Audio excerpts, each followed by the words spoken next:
নামাজের ভিতরে 6 ফরজ, এটা বাইরে 7 ফরজ বললাম, এবার ভিতরে 6 ফরজ। ভিতরে 6 ফরজের প্রথম নাম্বার হলো তাকবীর বলা। কি বলা? তাকবীর মানে কি? আল্লাহু আকবার। পড়েন সকলে, জোরে পড়েন আল্লাহু আকবার। নামাজের শুরুতে কি? কথা বলেন, নামাজের শুরুতে কি? আল্লাহু আকবার। নামাজের শেষে কি? কথা বলেন, নামাজের শেষে কি? নাকি আসসালামু আলাইকুম? আমি যে নামাজের শেষে জোরে আল্লাহু আকবার পড়ি, আপনারা শোনেন না? আপনারা পড়েন, চিন্তা করে হুজুর আমরা আস্তাগফিরুল্লাহ পড়তেছি, আপনি আবার আল্লাহু আকবার কে? নামাজের শুরুতে আল্লাহু আকবার, শেষেও কি? কথা বলে না, শেষেও যেখানে দাঁড়াবেন সেখানে কে?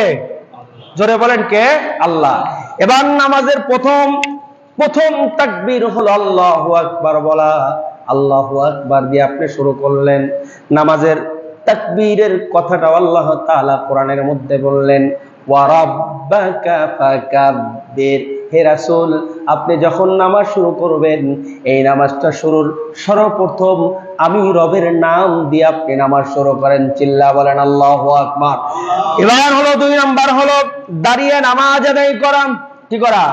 দাঁড়িয়ে নামাজ আদায় করা। আল্লাহ তাআলা বললেন, ওয়াকুমু লিল্লাহি কানিতিন। শক্তি থাকলে তোমরা দাঁড়িয়ে দাঁড়িয়ে নামাজ আদায় করবে।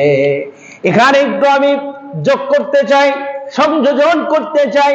আজকের দিনে দাঁড়িয়ে নামাজ আর চেয়ারে নামাজ নিয়ে মারামারি আছে না নাই? কথা বলে না?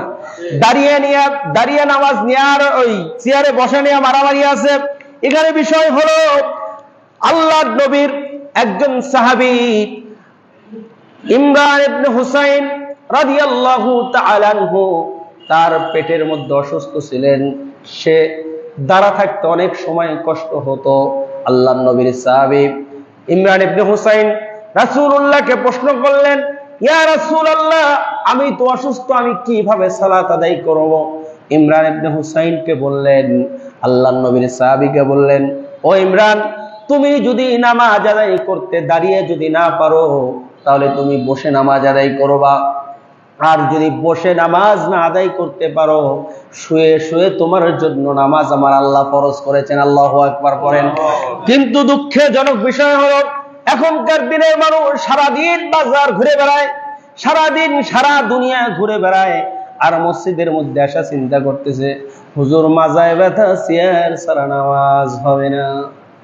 আপনি আপনার বিবেককে প্রশ্ন করলাম, ফতোয়া দেওয়ার মালিক আমি না।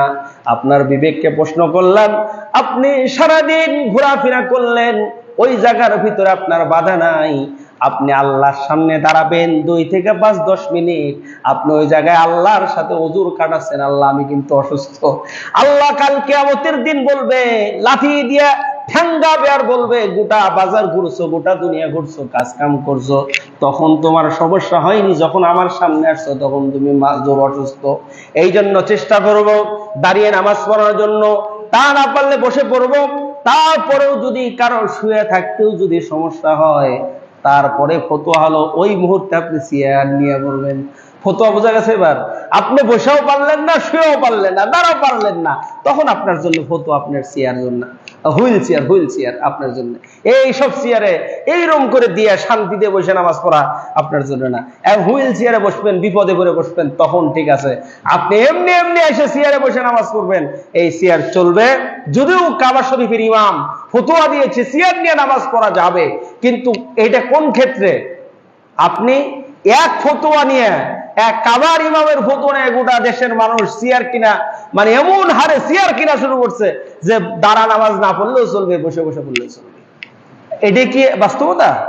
বাস্তবতা হলো কাবার ইমামও যদি ফতোয়া দেয়, যদি ইসলাম যদি সেটাকে সমর্থন না করে, কাবার ইমামকে আরো কোন ইমাম যদি হয়, আমরা কি সেটা মানবো? কথা বলে না, মানবেন? মানবো না। এই জন্য চেষ্টা করব আগে ইসলামের সুন্নত তরিকা মানবো। আগে কি মানবো? ইসলামের সুন্নত তরিকা। তারপরে যদি না পারি, তখন হলো আধুনিক যুগের আধুনিক মাসলা। মনে থাকবে তো ইনশাআল্লাহ? যদি না পারি তখন।